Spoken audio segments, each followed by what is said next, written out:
الحمد لله علي الذات عظيم الصفات سميع السمات كبير الشان جليل القدر رفيع الذكر مطاع الأمر جليل البرهان فخيم الاسم غزير العلم وسيء الحلم كثير الغفران جميل الثناء جذيل العطاء مجيب الدعاء عميم الإحسان. وأشهد أن لا إله إلا الله وأشهد أن محمدًا عبده ورسوله. فإن خير الحديث كتاب الله وخير الهدي هدي محمد صلى الله عليه وسلم وشر الأمور محدثاتها وكل محدثة بدعة وكل بدعة ضلالة وكل ضلالة في النار. فأعوذ بالله السميع العليم من الشيطان الرجيم. بسم الله الرحمن الرحيم. والسابقون الأولون من المهاجرين والأنصار والذين اتبعوهم بإحسان رضي الله عنهم ورضوا عنه. رب اشرح لي صدري ويسر لي أمري واحلل عقدة من لساني يفقهوا قولي. سبحانك لا علم لنا إلا ما علمتنا إنك أنت العليم الحكيم. حاضرین جمعہ، بزرگوں اور دینی و ملی بھائیوں، آج ہم اس ہستی کے بارے میں بات کریں گے جو وحی کے پہلے مخاطب تھے، جن کا ذکر اللہ رب العالمین نے اپنی کتاب میں کیا ہے، جن کی عظمت پیارے نبی صلی اللہ علیہ وسلم نے اپنی احادیث میں بیان کی ہے، جن کے ذریعہ ہم تک قرآن پہنچا، جن کے ذریعہ ہم تک پیارے نبی صلی اللہ علیہ وسلم کی احادیث پہنچیں۔ جی ہاں، وہ ہیں صحابہ کرام رضوان اللہ علیہم اجمعین۔ حافظ ابن حجر رحمۃ اللہ علیہ نے الاصابہ فی تمہید الصحابہ میں صحابی کی تعریف کی ہے: کل من لقی النبی صلی اللہ علیہ وسلم مؤمنا بہ ومات علی الایمان۔ صحابی اسے کہتے ہیں جس نے اللہ کے نبی صلی اللہ علیہ وسلم سے ایمان کی حالت میں ملاقات کی اور ایمان کی حالت میں ہی ان کی وفات ہوئی۔ صحابہ کرام کی تعداد کتنی ہے؟ امام ابو زرعہ رحمۃ اللہ علیہ نے کہا کہ صحابہ کی تعداد 1,14,000 ہے۔ قرآن کیا کہتا ہے صحابہ کے بارے میں؟ صحابہ سے بغض رکھنے والا کافر ہے۔ اسی لیے اللہ تعالیٰ سورہ الفتح آیت نمبر 29 میں بیان فرماتا ہے: محمد رسول اللہ والذین معہ اشداء علی الکفار رحماء بینہم۔ محمد صلی اللہ علیہ وسلم اللہ کے رسول ہیں اور ان کے ساتھ جو لوگ ہیں یعنی صحابہ کرام، ان کی صفت بیان کی اللہ نے کہ وہ آپس میں بہت رحم دل ہیں اور کافروں پر بہت سخت ہیں۔ تراہم رکعا سجدا یبتغون فضلا من اللہ ورضوانا۔ آپ ان کو دیکھیں گے کہ رکوع کی حالت میں ہیں، سجدے کی حالت میں ہیں، اللہ کے فضل اور اس کی رضامندی کی تلاش کر رہے ہیں۔ سیماہم فی وجوہہم من اثر السجود ذالک مثلہم فی التوراۃ۔ تورات میں ان کی مثال یہ بیان کی گئی ہے کہ ان کی پیشانی پر سجدے کے نشانات ہوں گے، اور انجیل میں ان کی مثال کھیتی سے دی گئی ہے جس نے ایک کوپل نکالی، پھر وہی کوپل مضبوط ہوا یہاں تک کہ اپنے تنے پہ کھڑا ہو گیا۔ یعجب الزراع لیغیظ بہم الکفار۔ اور جب وہ کھیتی لہلہانے لگی تو کسان دیکھ کر کے اس سے خوش ہو رہے ہیں۔ گویا کہ صحابہ بھی ایک وقت کمزور تھے، پھر مضبوط ہو گئے۔ جب مضبوط ہوئے تو ان کافر ان کو دیکھ کر کے ناراض ہونے لگے۔ امام مالک رحمۃ اللہ علیہ اسی آیت کریمہ سے استدلال کرتے ہوئے کہتے ہیں کہ جو کوئی بھی صحابہ کرام کو برا بھلا کہے وہ کافر ہے۔ سارے صحابہ جنتی ہیں، چنانچہ اللہ تعالیٰ سورہ التوبہ آیت نمبر 100 میں بیان فرماتا ہے: والسابقون الاولون من المہاجرین والانصار والذین اتبعوہم بإحسان رضی اللہ عنہم ورضوا عنہ۔ انصار اور مہاجرین میں سے سبقت کرنے والے اور جو لوگ ایمان میں ان کی تابعداری کریں، اللہ تعالیٰ ان سے راضی ہوا اور وہ اللہ سے راضی ہوئے۔ اللہ نے ان کی گواہی دی، رضی اللہ عنہم ورضوا عنہ، اللہ ان سے راضی ہوا اور وہ اللہ سے راضی ہوئے۔ اور پھر کیا کہا؟ وَأَعَدَّ لَهُمْ جَنَّاتٍ تَجْرِي تَحْتَهَا الْأَنْهَارُ، اور ان کے لیے ایسی جنتیں تیار کر رکھی ہیں جن کے نیچے نہریں بہتی ہوں گی۔ گویا کہ اس آیت کریمہ میں اللہ رب العالمین نے سارے صحابہ کے جنتی ہونے کی خوشخبری اور بشارت دی، بلکہ دوسری جگہ پر اللہ تعالیٰ نے فرمایا وَكُلًّا وَعَدَ اللَّهُ الْحُسْنَى، اللہ تعالیٰ نے سارے صحابہ کے لیے حسنہ، نیکی یعنی جنت کا وعدہ کیا ہے۔ ہاں، اللہ کے نبی صلی اللہ علیہ وسلم نے خصوصی طور پر کچھ صحابہ کو جنت کی بشارت دی تھی۔ ان میں 10 صحابہ خاص ہیں جن کو عشرہ مبشرہ کہا جاتا ہے۔ ان کے علاوہ بھی 28 صحابہ کرام ایسے ہیں جو 10 کے علاوہ ہیں جن کو اللہ کے نبی صلی اللہ علیہ وسلم نے جنت کی بشارت دی تھی۔ یہ خصوصی بشارت ہے، ورنہ علی العموم سارے صحابہ جنتی ہیں۔ صحابہ کرام کے ایمان کو اللہ رب العالمین نے بعد کے لوگوں کے لیے معیار بھی بنا دیا۔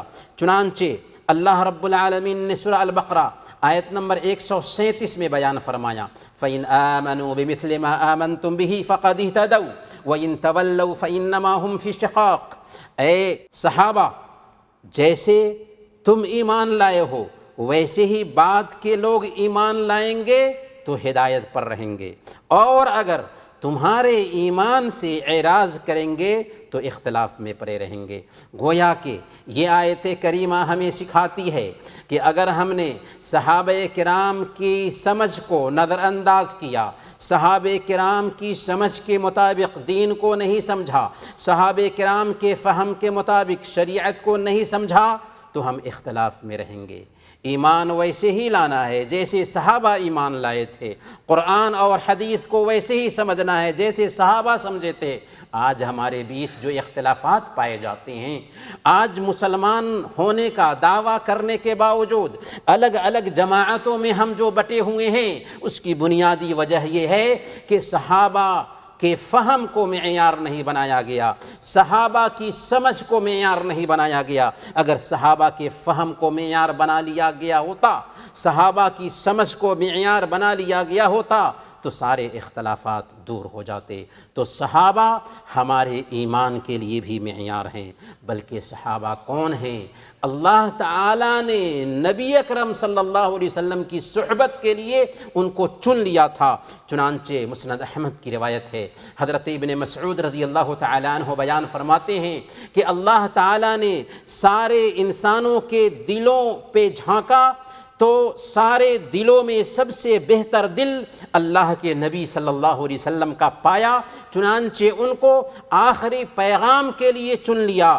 پھر نبی پاک صلی اللہ علیہ وسلم کے بعد اللہ تعالیٰ نے بندوں کے دلوں پہ جھانکا تو اللہ کے نبی صلی اللہ علیہ وسلم کے صحابہ کے دلوں کو سب سے بہتر دل پایا، چنانچہ ان کو اللہ تعالیٰ نے اللہ کے نبی صلی اللہ علیہ وسلم کی صحبت کے لیے چن لیا۔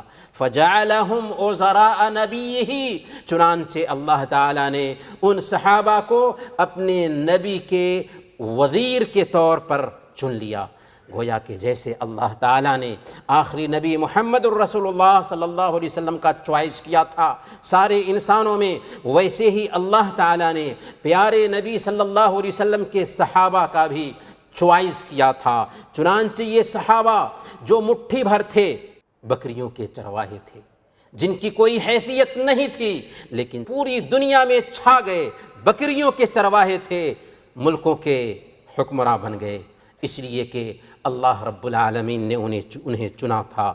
اللہ تعالیٰ خود اس کی طرف اشارہ کرتا ہے، قُلِ الْحَمْدُ لِلَّهِ وَسَلَامٌ عَلَىٰ عِبَادِهِ الَّذِينَ اصْطَفَىٰ، کہو کہ ساری تعریف اللہ کے لیے ہے اور اللہ کے ان بندوں پر سلامتی ہو جن کو اللہ نے چن لیا۔ حضرت ابن عباس رضی اللہ تعالیٰ عنہ بیان فرماتے ہیں کہ چنے ہوئے بندوں سے مراد دراصل صحابہ کرام ہیں۔ گویا کہ صحابہ وہ لوگ ہیں جن کو اللہ تعالیٰ نے چن لیا تھا، بلکہ صحابہ سارے لوگوں میں انبیاء کے بعد سب سے افضل ہیں۔ اسی لیے صحیح بخاری اور صحیح مسلم کی روایت ہے، اللہ کے نبی صلی اللہ علیہ وسلم سے پوچھا گیا تھا کہ سب سے بہتر لوگ کون ہیں؟ آپ نے فرمایا قرنی ثم الذین یلونہم ثم الذین یلونہم، میری صدی کے لوگ سب سے بہتر ہیں، پھر سب سے بہتر وہ ہیں جو ان کے بعد آئیں گے، پھر سب سے بہتر وہ ہیں جو ان کے بعد آئیں گے۔ گویا کہ صحابہ، تابعین اور تبع تابعین یہ درجہ بندی کے ساتھ سب سے بہتر لوگ ہیں۔ 3 صدیاں بہتر صدیاں گزری ہیں۔ جو کوئی بھی ان صحابہ کی اہانت کرے وہ اپنے ایمان کی خبر لے۔ صحیح بخاری اور صحیح مسلم کی روایت ہے، اللہ کے نبی صلی اللہ علیہ وسلم نے ارشاد فرمایا لا تسبوا اصحابی فلو ان احدکم انفق مثل احد ذهبا ما بلغ مد احدهم ولا نصیفہ، میرے صحابہ کو برا بھلا مت کہو، اگر تم میں سے کوئی آدمی احد پہاڑ کے برابر بھی سونا خرچ کرے، احد پہاڑ کے برابر بھی سونا خرچ کرے تو ان کے 1 مد یا آدھا مد خرچ کرنے کے برابر بھی نہیں پہنچ سکتا۔ یہ بات اللہ کے نبی صلی اللہ علیہ وسلم بعد میں ایمان لانے والے صحابہ سے کہہ رہے تھے کہ شروع میں جو صحابہ ایمان لائے ان کا مقام تمہارے مقابلے میں اتنا اونچا ہے کہ اگر تم احد پہاڑ کے برابر سونا خرچ کرو تو انہوں نے 1 مد یا آدھا مد کچھ خرچ کیا تھا، تو اس 1 مد اور آدھا مد کے برابر بھی تمہارا احد پہاڑ کے برابر سونا خرچ کرنا نہیں پہنچ سکتا۔ تو اب ہم سوچ سکتے ہیں کہ ان صحابہ کے مقابلے میں ہم کس کھیت کی مولی ہیں۔ صحابہ کرام وہ ہستی ہیں کہ اگر ان کو برا بھلا کہتے ہیں تو ہمیں اپنے ایمان کی خیر منانی چاہیے۔ طبرانی کی روایت ہے، امام طبرانی نے الکبیر میں یہ روایت نقل کی ہے، اللہ کے نبی صلی اللہ علیہ وسلم بیان فرماتے ہیں من سب اصحابی فعلیہ لعنت اللہ والملائکۃ والناس اجمعین، جس نے میرے صحابہ کو برا بھلا کہا اس پر اللہ کی لعنت ہو، فرشتوں کی لعنت ہو اور تمام انسانوں کی لعنت ہو۔ گویا کہ صحابہ وہ ہستی ہیں کہ پیارے نبی صلی اللہ علیہ وسلم نے کہا کہ جو صحابہ میں سے کسی بھی صحابی کو برا بھلا کہے اس پر اللہ کی لعنت ہوگی، فرشتوں کی لعنت ہوگی اور تمام انسانوں کی لعنت ہوگی۔ یہ ہیں صحابہ جنہیں اللہ رب العالمین نے پیارے نبی صلی اللہ علیہ وسلم کی صحبت کے لیے اختیار کیا تھا۔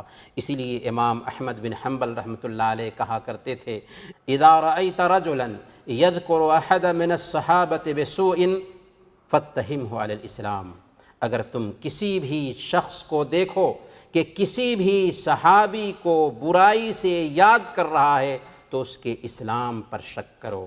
جی ہاں، یہ ہیں صحابہ جن کا مقام اور مرتبہ پیارے نبی صلی اللہ علیہ وسلم نے بیان کیا ہے، اللہ تعالیٰ نے بیان کیا ہے، اور ان کے ایمان کو معیار بنا دیا ہے بعد کے لوگوں کے لیے۔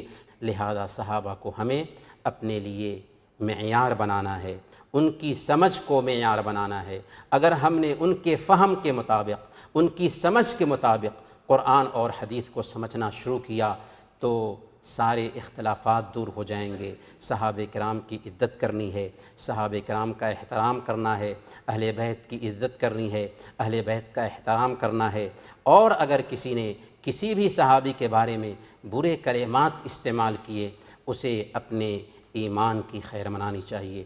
اللہ تعالیٰ سے دعا ہے کہ اللہ تعالیٰ ہم سب کو سارے صحابہ سے محبت کرنے کی توفیق عطا فرمائے، آمین۔ بارک اللہ لنا ولکم فی القرآن العظیم ونفعنا وإیاکم بالآیات والذکر الحکیم، انہ تعالی جواد کریم ملک بر رؤوف رحیم۔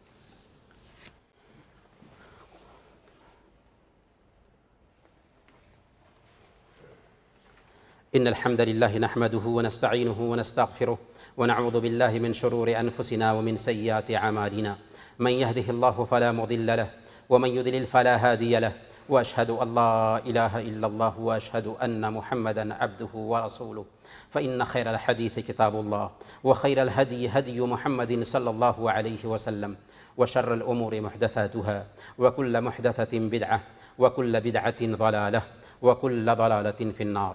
فأعوذ بالله السميع العليم من الشيطان الرجيم.